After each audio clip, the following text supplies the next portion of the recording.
the end of a match, the blood is flowing. But is it real or just part of the act? Juicing is causing yourself to bleed. Hey, open the fist! Open the fist! Hey, open the fist! Come on, step back! What's wrong with you? The granddaddy of all cons is when a wrestler is literally beaten to a bloody pulp.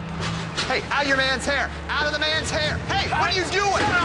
Hey, come here! What? What's wrong with you? What are you doing? What do you think you're doing? Nothing. Juicing is simply where the person cut himself in the ring and bleed, just to add more realism to that match. Wrestling fans think that the All-American boy has bloodied his opponent's head, but he had nothing to do with it. From this angle, we can see that Brash Knuckles doesn't come anywhere close to the turnbuckle. So why all the blood? Well, most people think it's fake. Well, here's a secret you wouldn't expect. That's a real cut, and the blood's real too. But how did it get there? Let's take a closer look. As the ref steps in to check on Brash Knuckles' condition, he secretly passes off a tiny sliver of a razor blade wrapped in tape.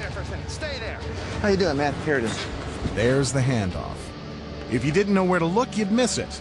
So much for the ref being impartial, but we already knew he was in on it.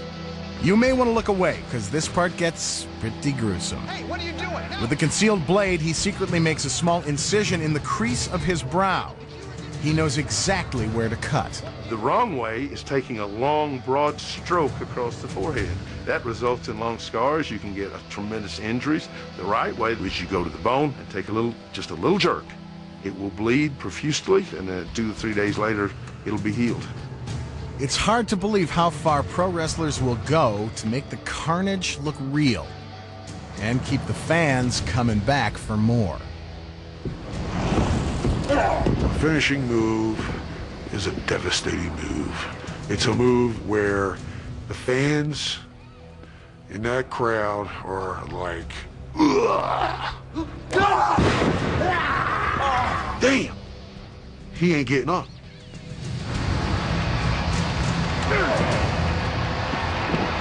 The ultimate act of chicanery comes at the end of the match. It's called a finishing move, and it's guaranteed to bring the bout to a dramatic conclusion.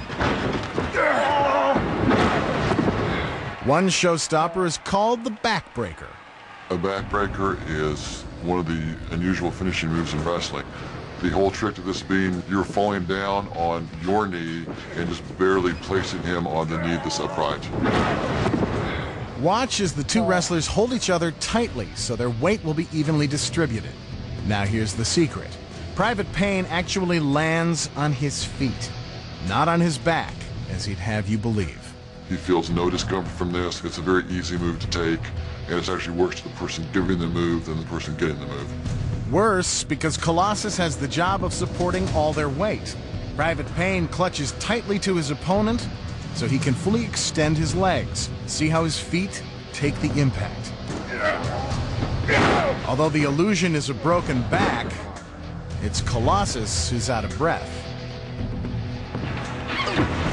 Another spectacular finisher is the Hurricanrana. Slither tries to whip Skullduggery into the turnbuckle, but he ends up on the canvas. Skullduggery pretends to be dazed while Slither gets into position. Up and over, he buries him with the mighty Hurricanrana. And this match is over. There are a lot of different variations of the Hurricanrana. There's no doubt about it. It's very risky. It's risky, all right, unless you know the secret. Don't watch Slither, because he's not in charge here. It's Skullduggery who controls the move. Watch as he does a full forward flip, driving himself into the canvas. He makes sure to get full rotation so he doesn't squash his opponent. Meanwhile, Slither tucks his head in to avoid hitting the ring post. And that's how it's done. Another finishing move is the leg drop. It's an elaborate maneuver where a wrestler appears to knock the air out of his opponent by crushing his windpipe. But here's how it really works. Your opponent's on his back, you jump up in the air, you basically land on your butt, your leg will land harmlessly on your opponent's chest.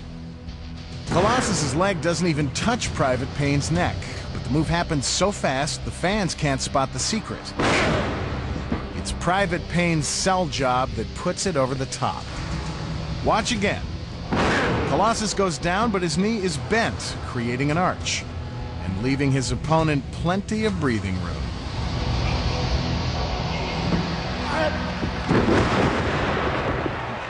Here's another big finisher. Looks like the hero is about to lose, but a smart booker wouldn't let that happen.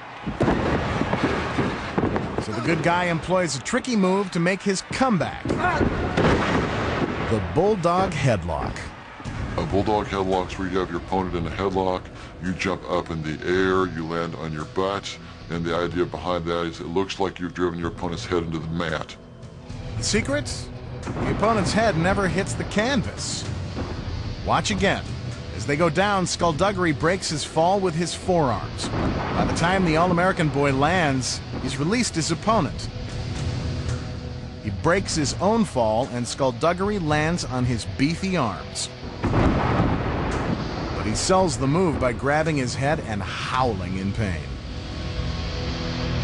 And now the most dangerous finishing move in all of wrestling. The pile driver.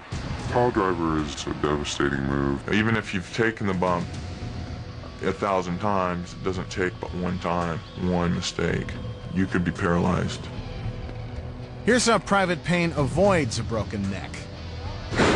His head is tucked up between his opponent's thighs, so it doesn't really slam into the mat. Private Payne's shoulders take all the impact, not his head. When I land, I'll land vicious and hard, but most of the shock will be to my butt and upper thigh area. Private Payne uses his arms to push himself up at the moment of impact. The fans think he's been pile-drived into the canvas head first.